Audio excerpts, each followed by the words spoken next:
This is Mark Tender with Tadlock Roofing. I'm at 1925 Burgess Hill. I'm here to do a roof assessment for Collins Realty. It's a really nice little home in a quiet neighborhood. The roof's in pretty bad shape. I can see it from the ground here that several tabs are missing. What we have is a 3-tab shingle on a 612 slope roof. And one of the first things I look at here is the drip edge. And if you notice this drip edge, you can see where the fiberglass mat is actually worn through on the eave. And in fact, a lot of these are lifting along the drip edge. So we're losing adhesion down to the drip edge at this point. As we get up on this roof, we also see that we're starting to see a lot of shingles lifting. You've also got a damage point here. Now, I did walk this roof and did some spot checks for adhesion. I've got bad spot here, 1, 2, missing shingle 3, 4, 5, 6, just on this side of the roof with spot checks. Over on this side, we see a lot more, 7, 8, 9, 10, 11, 12, 13, 14, 15, 16, 17 with that area there, 18 missing shingles just in this area, 18 damage points.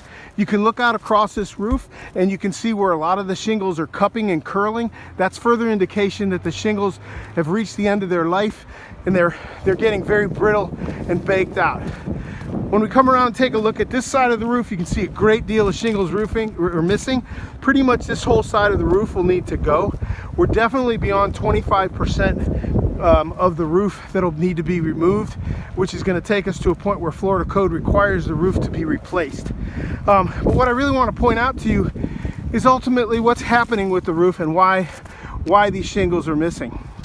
If you notice here, you've got some mottling where the granules are gone, and you can see that as I barely rake this tool across the shingle, the granulations are giving way. They're really not holding down anymore. Those granulations aren't only the color of your roof, but they're also the protection for the asphalt impregnated fiberglass mat. As they fall off, the shingle starts to bake. As it bakes, it shrinks, and it starts to pull up from this adhesion point. And they start to blow up in the wind, exposing these nails. Each one of these nail holes for all these missing shingles is a point for water to enter and manifest itself as a leak inside. As these shingles start to blow in the wind, they craze and they start, and you can see here where this one's tearing, they start to tear and eventually they leave the roof and leave those leak points exposed. So ultimately, definitely have to take care of this sooner rather than later. It's a really good thing that you called me out now. And in my professional opinion, it's something you need to take care of before you start to have damage to the interior and ultimately have a negative effect on the structure of the home. Thank you.